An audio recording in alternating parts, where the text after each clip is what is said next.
going on, everybody? Feels weird now. Man, welcome back to the Juice. I actually looked on the way here. We haven't posted a podcast on Spotify or YouTube, Anything. Facebook since March 31st. 2 months. So, Sorry. yeah, we don't really have great excuses, but we do have some. What are those excuses? Well, for one, I mean, like I said, March 31st. So Prime Derby time. Prime Derby time. I mean, once those next few months rolled around, we had all kinds of stuff going on the local level, and then the Opens and Toyotas, like they were firing up pretty hot. So it was that's one reason. Yeah, that's probably the main reason because yeah, honestly, just like any region, but our region especially, there's a tournament somewhere every Saturday and Sunday from January to July. But you get into that March, April, it's like you're in the middle of it. You kind of see where you're at in points and what's important and what else you want to do. And I agree. Another thing is our guests have really not. We've had some guests that have said they were going to come or had a few conversations with some guys and we just haven't been able to pin them down. No, we haven't. But they got the same excuses we got. Absolutely. I mean, they were literally, some of these guests were literally in prime time, just bouncing from state to state, lake to lake, so doing their thing. They had great excuses too, but really, coming up, we're going to be able to do some more once Derby season starts to slow down a little bit. Now we still got a few more events left, but June's busy. Yeah, but this summer we're going to really be able to push out some content, not just in studio content. Me and Shane want to start getting on the water a little bit, and doing some forward facing sonar stuff, some offshore stuff, like just some content related, juice stuff. The juice. Just lay it all out there. What's going on? That's it, man. But we do want to touch on some hot topics today. That's kind of going around in the industry. We've had a couple big things happened recently. One that I know we didn't talk about this before, but Lee Livesey just won on Lake Fork. I mean, who saw that coming? Yeah, I really had him or Keith picked out Combs, and it was awesome to see Lee, kind of do his thing, and he's kind of one of the guests that we talked about having on, soon. So, that was cool. There was 4 guys that reached the century mark in that one. We've talked about this. You don't play fantasy, but I did, and they were both on my team, and I actually thought they were going to see a new record, but Lee, you disappointed me. Why couldn't you catch 136 pounds? I'll tell you why, because the wind was blowing. It was blowing. It was bad. It was bad conditions. They still just caught the snot out of them. It was impressive. I mean, I know before, some of the guys over at Bassmaster that do the commentating and stuff, they were guessing like a pretty high number of century belts. But I think 4 with those conditions is still freaking really impressive. That was impressive. It was. But speaking of Lake Fork, and I know we didn't even talk about this. My goodness. I mean, that's a tough lake to fish in general because it's not a very big body of water for those of you who haven't been on it. Now, you put the elites on there, you put spectator boats, and then I would say that Lake Fork has probably the highest per capita of guides. Oh. Bass fishing guides. Yeah, I do not consider myself a Lake Fork guide at all because I'm not, but I go over there, a few times for certain customers, and I go over there this month, I probably have 5 or 6 trips this month lined up over there. So, and I mean, just a few times I've been over there, I'm like, man, I do not want to deal with this crowd. I mean, those guys are savages, dude. I mean, Well, so they had to deal with some of that, and hopefully if we get Lee on, I'm sure he'll talk about that a little bit. I mean, being the hometown favorite, I'm curious if guys kind of left him alone. I think they did. I think Bass does a good job of not showing what actually really goes on the water. They don't want to show too much of that drama, but I did see some YouTube videos on some content of some people that are out there. Oh, my God. I thought you were referring to this YouTube video about the guy that was going out there talking about he posted the video the day on Thursday. Yeah, he's on YouTube. I mean, he kind of posted another video about it explaining we're talking about the same thing. Why he thought he wasn't wrong, and do you think he was wrong? I wouldn't have done it. Let's give him a little context. So if you haven't seen the video, he goes out there Thursday, the first day of the event.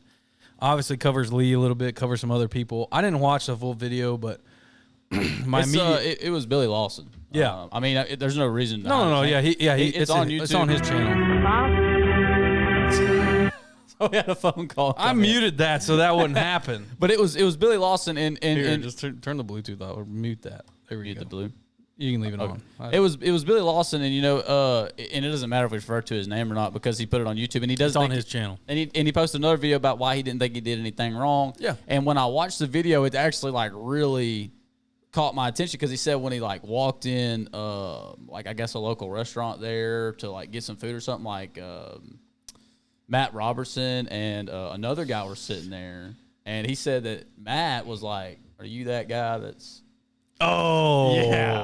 See, I didn't watch the full video. Matt called him out. Oh, yeah. And you got to see where Matt would be kind of like, he don't care, No, man. So and all this is on YouTube, like I said, it's all for public eye. But, he even referred to in there, I think he said, Lee probably wasn't very happy with him. I think there's a couple guys that weren't. I mean, like I said, do I agree with what he did or not?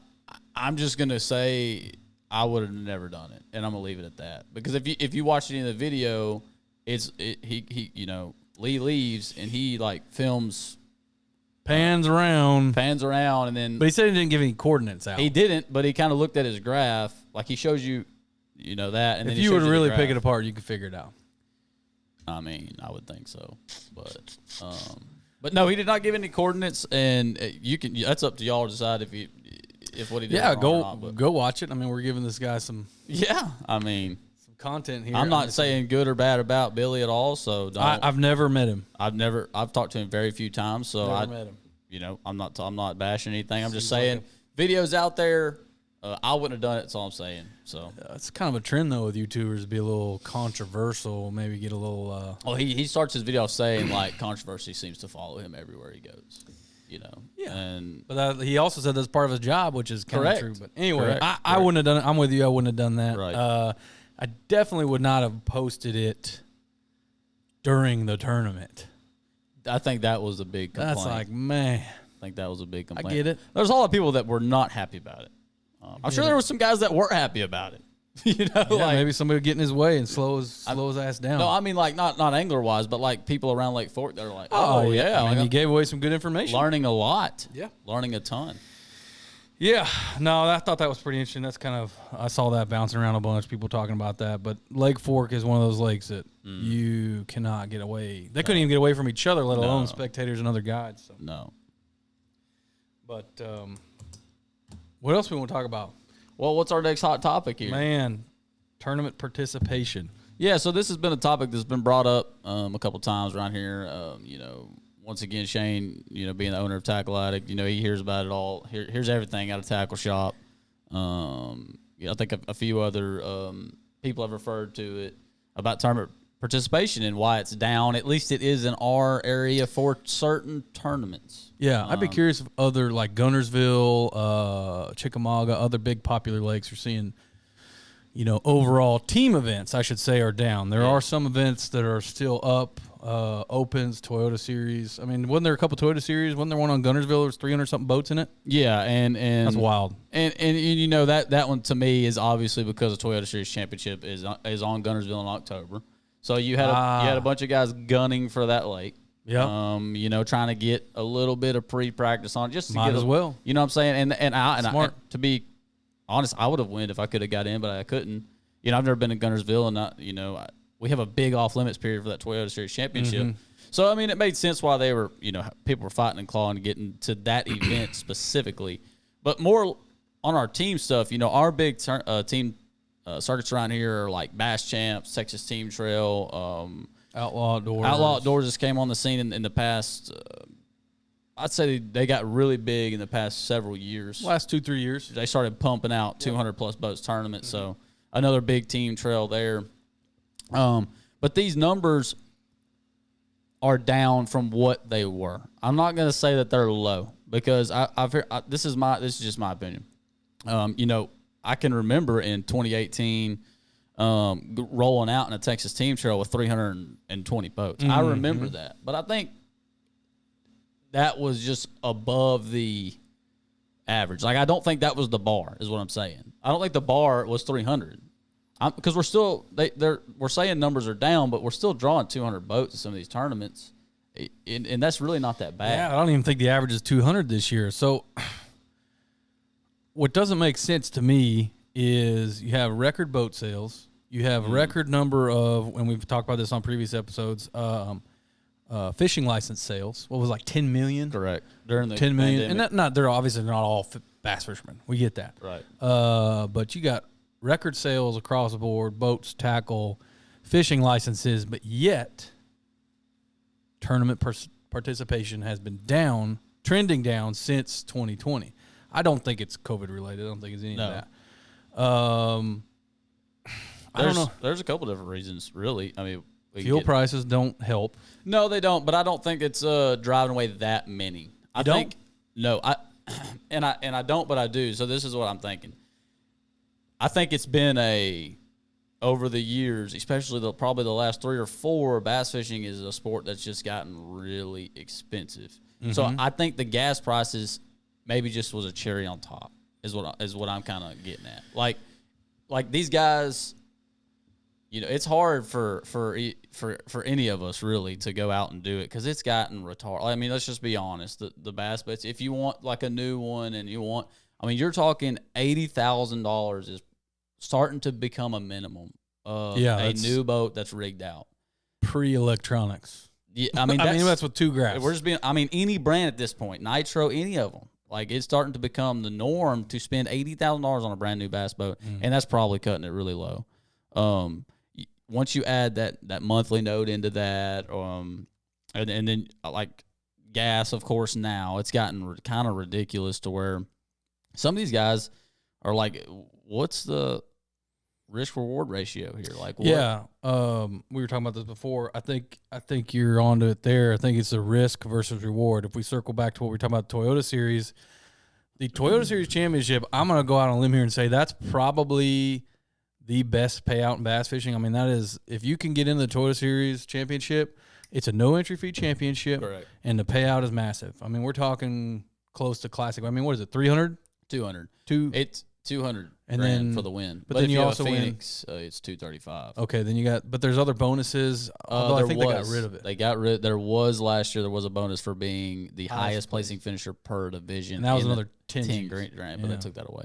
But still, if we're going to start there, the Toyota Series. This is a tournament trail right now that is not lacking boats for the most part. I'm sure they've had events where they haven't had the most boats, but like at least for us, it wasn't that bad of a year. They drew some boats for sure. Yeah, that's the first time I've heard people talking. There was some rumbling about some 300 plus Toyota Series events. I know there was another one down in Florida. Yeah, I mean that's huge. Yeah, so I think this is we can agree that this is an organization right now that's not having any problems getting boats. Yeah. So what's their incentives? Okay, well you just mentioned you got a Toyota Series Championship now. Not only for boaters, but this is a big part for me, but co-anglers. Co-anglers are invited to this Toyota Series Championship. So as a co-angler, you get to go as well. You know, when you start comparing that to the Opens, they don't have a championship. They really have nothing. So at the end of the year, incentive is classic berth and elite qualification. And the co's don't have a chance to do those. I mean, the payout's decent. It's not great. It's decent. Right. But I mean, yeah. But that's the incentive. So that's the reward for your risk. So the Toyota Series has the championship. They have the Pro Circuit invite, and and I think they pay the Angler of the Year and all that good stuff. I'm sure Bassmaster does too. So that's the Toyota Series, and that's what they offer, and I think that's why they don't have issues getting boats. Yeah. And that's an $1,800 entry fee. So keep that in mind as a boater. Then we go to the Opens. Obviously, their incentives, like you said, you got the classic berth if you win one, plus the Elite Series invite. Same entry fee. Yeah.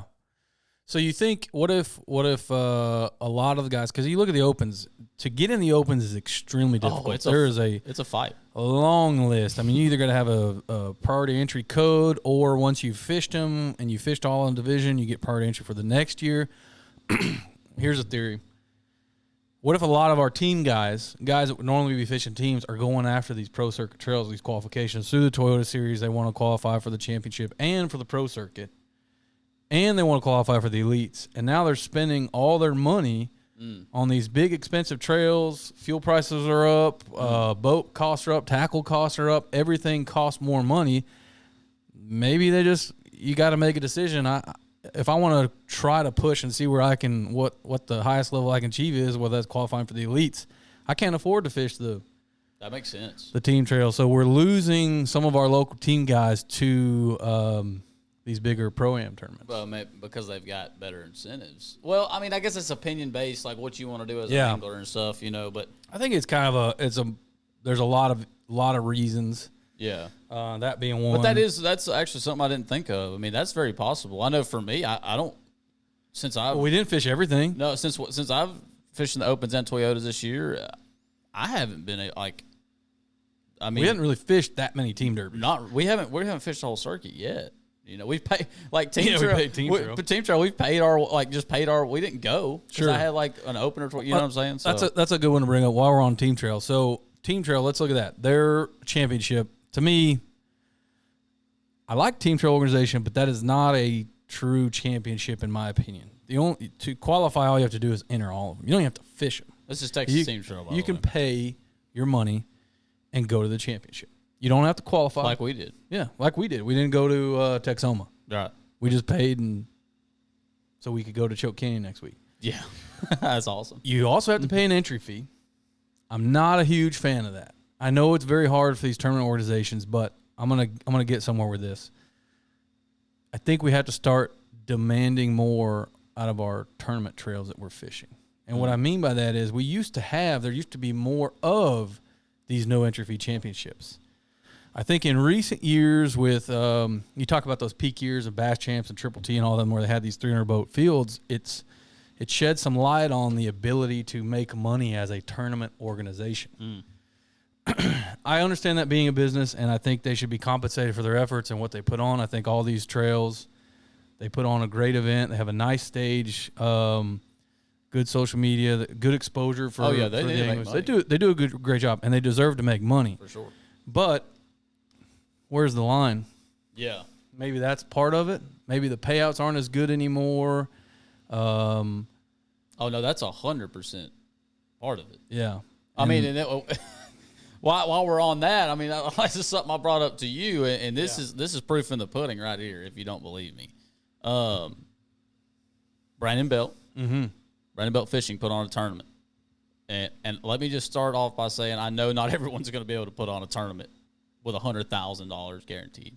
Okay? It's a big deal. It's a big deal. But keep in mind, this organization has never put on a tournament. No, first one ever. And it was also a benefit tournament for a really great cause. Awesome charity. They scrounged up the sponsor dollars, and the entry fee dollars to do it. Mm-hmm. And they had 317. 317. They wanted to cap at 400, but they made it 317. And it was freezing. Miserable condition. And the entry fee is double, triple what we $800, and then there was a side pot for 200. So a grand. Most of everyone paid a grand. But for $800, you could be fishing for the big bass boat, which was era a rig, yeah, $90,000 boat, and $100 grand. And you $100 didn't grand. have to get in the side pot. And the money down the board was still pretty stout because of the entry fee. So risk reward here. Here we go. We're talking risk reward. These guys put on a tournament, and like I said, miserable conditions. Okay, I mean, and it was cold. It was in the month of February, beginning of February, February 3rd, 4th. Yeah, it was. I believe you. It is. It was the beginning of February. It was miserable. And the entry fee was, like I said, $800 to $1,000 a team. The extra $200 was a side pot. Everyone will pretty much pay it. So $1,000 a team, and there was another tournament going on at Toledo Bend. It was a BFL. I know some of you guys are going to say, well, it was just a BFL, but our BFLs draw some dang numbers. You know, our first BFL of every year for the past several years has been a full field pretty much, 260 or whatever. 230 or whatever it is. 230 boats, that's what it is. So maybe there's something to say for that. Because I could see, I know I could see where another thing about tournament participation being down is having a lot of other tournaments on top of each other. Yeah, there's definitely that's definitely part of it. There's so many options, and you can't fish them all. And when they're on top of each other, obviously the big ones they try to avoid each other, but it's inevitable.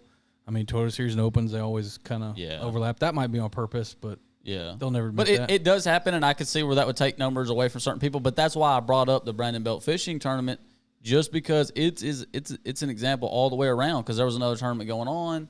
It's a prime example of risk versus reward. Yes, and people showed up and paid. And they're going to hit 400 next year. Yes. And, I think that right there says it all. Like, as anglers, I bet you if we were to take a poll, like, for everyone around, I'm talking about our local areas, because we are kind of talking local right now. And like Shane referred to, maybe it's some of y'all that are listening from other states around Alabama and Tennessee, maybe it's the same way for y'all. Florida, where some of these bigger tournament organizations have. Maybe it's the same way for y'all. Maybe it's down. Maybe it's because of this risk versus reward deal. And I bet you if we were to take a poll and say, hey, what if we had more tournaments like that? Where we're fishing for some real freaking cheddar here. Yeah, real money. And they'll come, dude. I got a theory about that too. So I also think we're in a weird price range, and I could be dead wrong. This is just an opinion, just a theory. We talk about this stuff all the time. We're thinking about it all the time. We're at a weird price point too in entry fee versus payout. I remember back, early tournaments, and maybe there was some less boats in them. There weren't 300 boats, but a lot of the first tournaments we all start to fish are $100, $150, maybe $200. The entry fees were lower. Now, granted, the payout, there was no $20,000 first place, anything like that. But the entry fee was a lot more manageable. It was a lower. So I think participation was good. You start getting this weird price point, like this $300-$400 entry fee. And then let's break it down numbers-wise. Okay, so you got $400 entry fee, right? After your membership fee and all that. You got probably $100 in fuel to drive to the lake. At least nowadays. $100 in fuel the day of the tournament, especially on a lake the size of Rayburn or Toledo Bend or wherever. Lodging, let's say you're staying out somewhere else. You got $150 for lodging and then $50 for meal. What's all that add up to? Like $800. And that's cutting it really short. Well, let's say you get 25th place. You get what? $1,000 check you got to split between you and your buddy, and you're just in it for, we just both won $100 each. Yeah. Profit. For all that. Yeah. I mean, I know, and I know it's kind of a weird deal there, because for some guys, they, that's cool. Like, it's just a good time. Tournament fishing is fun, and that's what they do to get away. And like, that is awesome. There's nothing wrong with that. Yeah. But let's be honest, in Texas Team Trail and Bass Champs and Outlaw, if you ain't first through fifth, you ain't making no money. I'm gonna say first through third. Honestly, dude. Yeah. But and back to the Brandon Belt thing, like, what did third got like they got paid over there? Yeah, there was some money to be won on that one. Yeah, for sure, man, like people are getting paid. So what I was getting at with that is maybe we need an organization that has a couple levels, right? So you got a lower level to where guys just want to participate, and if they cut a check and it pays for their weekend, you're right. We all love that. We all like getting a check. Don't get me wrong, but for those that want to, when we do well, we want to see a little reward, as in cash money. Maybe we have a little higher entry fee.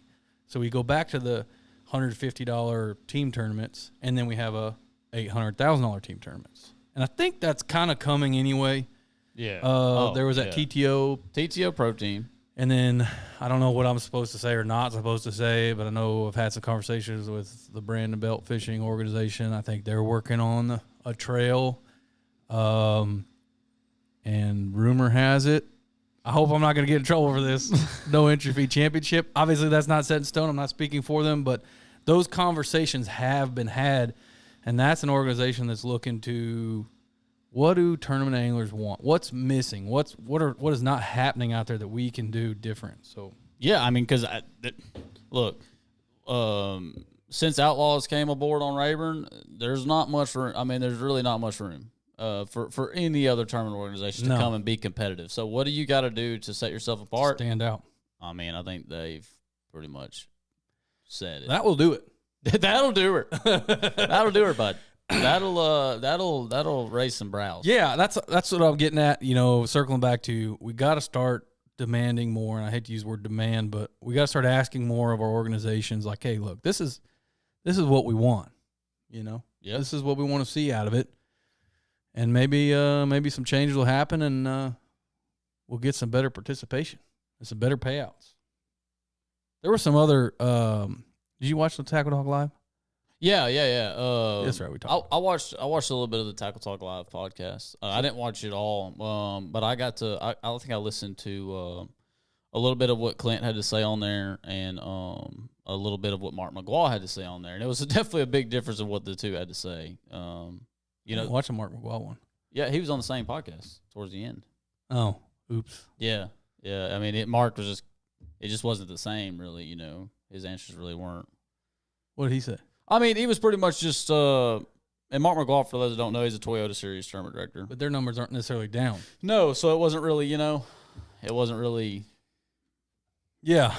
The same kind of. They touched on another subject in that, and then they kind of spent some time on it, and I'm curious to get your opinion. That was the forward-facing sonar. Oh yeah, I did listen to a little bit of that part. Yeah. No, I think let's see, they were talking about just they were going through reasons why participation may be down, and then forward-facing opinions, of course. Of course, and I know they mentioned forward-facing sonar. They mentioned the gas. They mentioned the expensive, and then they mentioned multiple terms off each other. And they were saying that maybe they were talking to Clint, asking him, like, do you think maybe you're losing 5 to 10 boats per reasing for that? Possible. But I think the forward-facing sonar deal, that's just out. Like, no. You're not losing boats because of forward-facing sonar. If you think, if guys are saying that, they may be complaining about it, but they're either one, probably still fishing, or two, like you alluded to before this, you're probably picking up 10 more guys that want to use forward. I think it's a 1-for-1. Bonds and I talked about this after we listened to that episode, and he's like, man, I think it's a 1-for-1. You lose guy, maybe, and you gain a guy. Probably you gain one more? for 3 or something. You think you gain more? Probably. I think so too, man. I mean, it's definitely awesome technology. It is, and look, I mean, the forward-facing sonar deal is a huge topic, and it has been for a little bit. I think it's actually kind of, believe it or not, in my opinion, I think it's kind of starting to die. I think that those conversations are starting to die down about, should forward-facing sonar be illegal in tournaments? Is it causing people not to fish tournaments? I think that's starting to die a little bit, man, and this is why is because I see it on everybody's boat, like, young or old, and I think that's starting to die off a little bit. I know it is for me. I'm definitely over it. I'm definitely over that conversation personally. But I think it's a wasted conversation. But we were going to talk about with Josh Jones a little bit. What aspect? I mean, how forward-facing sonar. I'm not whether it should or shouldn't be allowed. That's ridiculous. That's a given. If you think it's going to be banned, not going to happen. Sorry to disappoint you.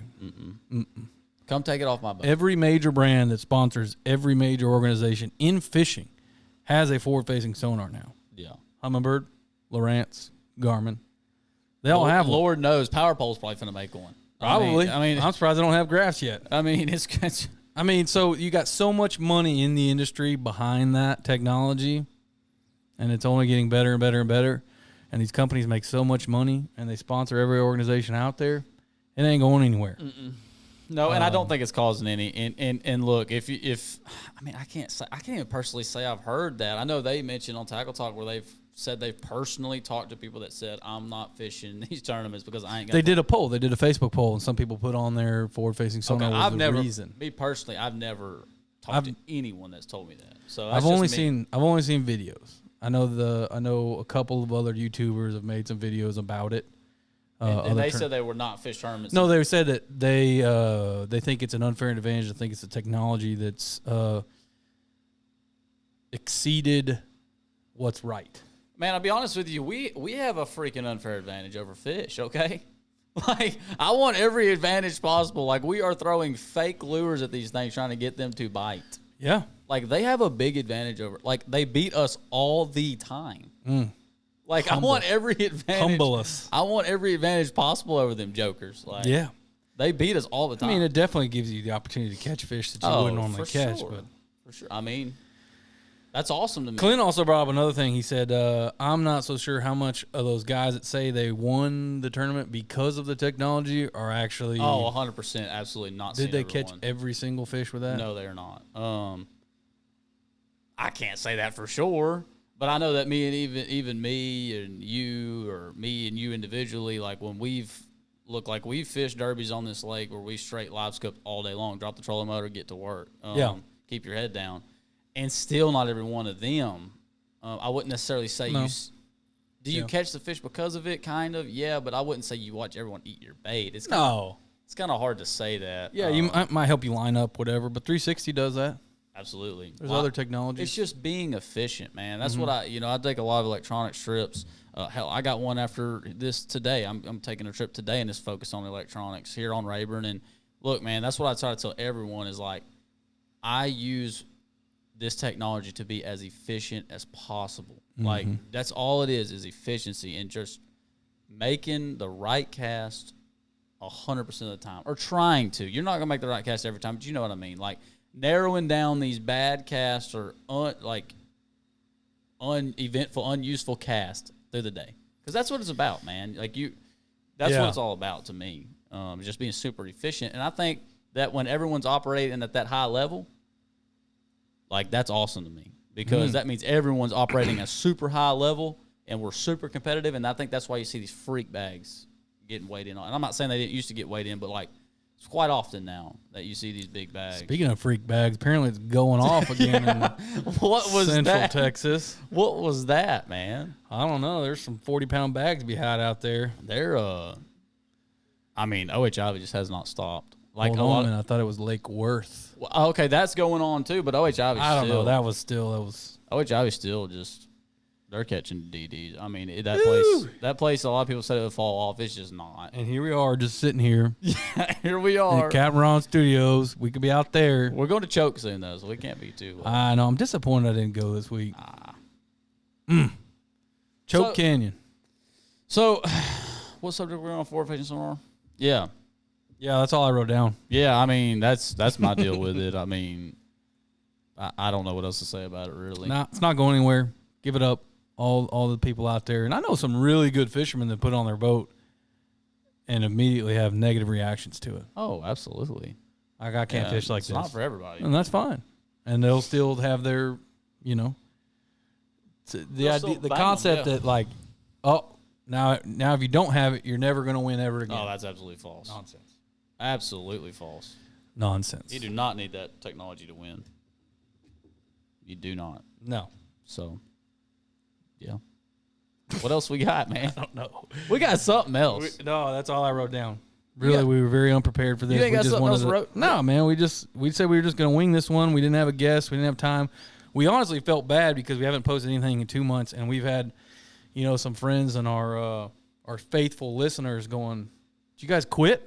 Is it over?" Yeah, and I just, it does. Yeah, it does suck. I mean, we don't have really great excuses. We gave you make false promises about we're going to do more, we're going to be better, and yet here we are 2 months later, haven't done anything. We don't even have any. Like, we got a little scribble on some paper about some ideas we want to talk about.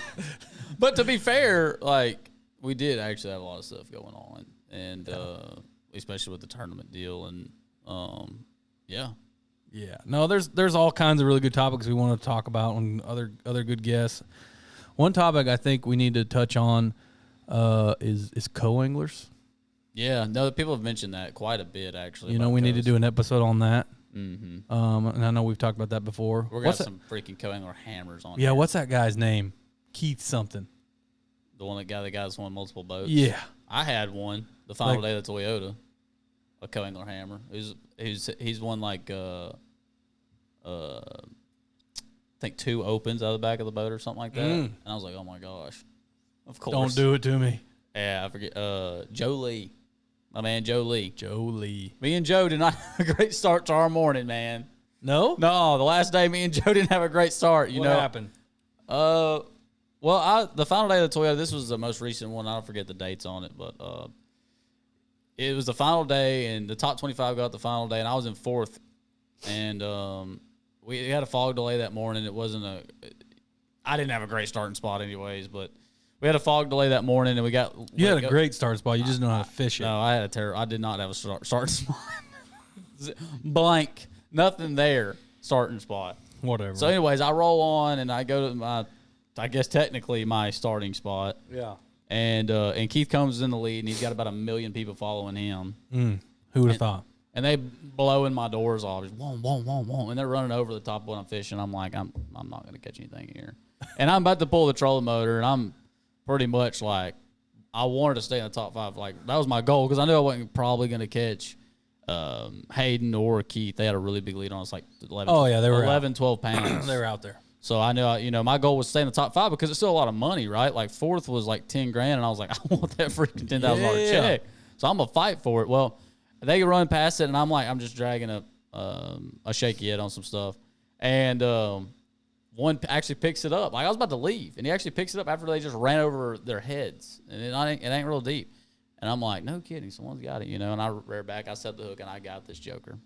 My man Joe Lee's got the net in the back of the boat, man. Feeling confident. I'm like, it's a done deal. I ain't giving this sucker no slack. I got his head up, 4.5, 5-pounder, good one. And I grabbed the base of my rod, to go to pull him into the net. And my man Joe Lee's right there. He does scoop it from the side. He doesn't go up underneath. He goes from the side. Kind of questionable move there, but I saw the fish go in the net, so I let off. Like I went like this, saw the fish go in the net. I let off to turn around and hit spot lock. I turned back around. Nobody home. Uh-oh. Me and Jolie didn't have a real good conversation there to start our morning, to say the least. But I told my man, I said, look, I mean, at the beginning when I was mad, I said some choice words. But then I told him, I said, we're going to come back midday, and I'm gonna get her. Get her back. I'm going to come get her. And he just, the whole time he's apologizing. Dude, I'm so sorry. I'm like, dude, don't worry. We're going to come back and get her. And in my mind, I'm like, not a chance, right? But we come back about 11 o'clock. I fire in there, catch a 4.5, 5-pounder. I said, there she is, man. So it was cool deal.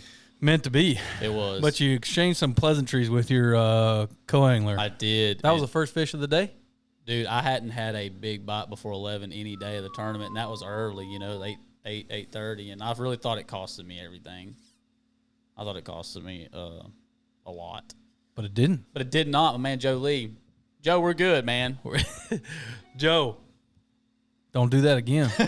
Man, Joe. Don't do it again. He didn't miss with the net the rest of the day. No, man.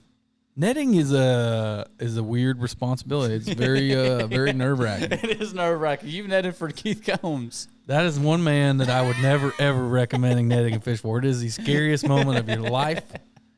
I've never seen a man grind a fish in harder than that. And I'm talking on a glass crankbait rod with a crankbait. This dude will ski in a 7-pounder, bring a giant to the boat so green that you're afraid of what's going to happen. He's telling you not to miss it, right? I mean, there's all kinds of thoughts flying through my head. I mean, this crankbait's going to pop out of this fish's mouth and hit me in the face. I'm going to have treble hooks. I mean, he's torquing it. You get one shot. you get one shot. And if you miss, he might kill you or what? You might be swimming back. I'm serious. When he hooks up and he's grinding, he brings the boat so green. He don't care. Did you watch him before? He's boat flipping him on a crankbait. He will boat flip a 7-8 pounder on a crankbait. He will in our glass rod. Yep. They don't care. That's big money. Skiing them. Terrifying to net for. That's big money Combs. He plays 0 games. Yeah, man. I really was hoping for him to do well in there. And though I think the wind, I talked to him after the tournament because I talked to him before, and he's like, man, it's going to get silly. Yeah. But then the wind, and we talked after, he's like, man, that's tough, dude. He mentioned something about, the wind kind of that fork, the afternoon bite's better. I know you and I talked about that. And they were getting off the water when it was really starting to fire off. Yeah, y'all don't even take trips till I don't know why that is, man. I mean, yeah, I don't afternoon. I don't know. I mean, some guys probably don't know about that, but I just think that. Well, you heard it here. It's kind of nice because there ain't nobody on the water, and we just some people don't want to go out there because it's hot. Yeah, we just kind of go out there and nobody's there, and we get to just mangle on them. But anyways, I think there was an afternoon bite, evening bite, as I should say, going on, and they kind of missed it. But man, with that wind, and Fort does get rough, and with that, when that wind gets up, it is tough, dude. To set up at the right angles and stuff. You got timber you're bouncing up and off. And the lake was low. I mean, man, that was tough. Yeah, so, tough conditions. Get them next time, Combs. I hate it for him. But let's talk about before we wrap it up. I don't even know how long we've been. We're in like 40 minutes. That's pretty good for not having anything. To be honest with y'all, when we walked in the studio, we some squares were missing. The lights were. I mean, it was couldn't find our headphones. It's been a while. We didn't even know the code to get in the door. Yeah, we forgot the code to get in the studio. So that's one thing I want to touch on. We're gonna try to get better about that. And like I alluded to at the beginning of the show, it as the summer goes on, we are gonna have more free time. Tournament season can start coming to a close, and we'll have more time to hopefully get some more content related stuff out. And we got some big guests that we want to have on as well, and some more subjects, some big subjects I kind of want to touch on. So yeah, and they'll have more time too. So they will have more time just as well as us. So yep, that's the plan for the future, man. And hopefully we get this thing rolling. I know a lot of y'all asked about the hats and stuff. We got these new cups. Yeah, man. I mean, that thing is sick. Merch. And hopefully we get some more of that stuff up for y'all, and we'll get this thing rolling for real. And I know there's other podcasts out there, and I know they do well.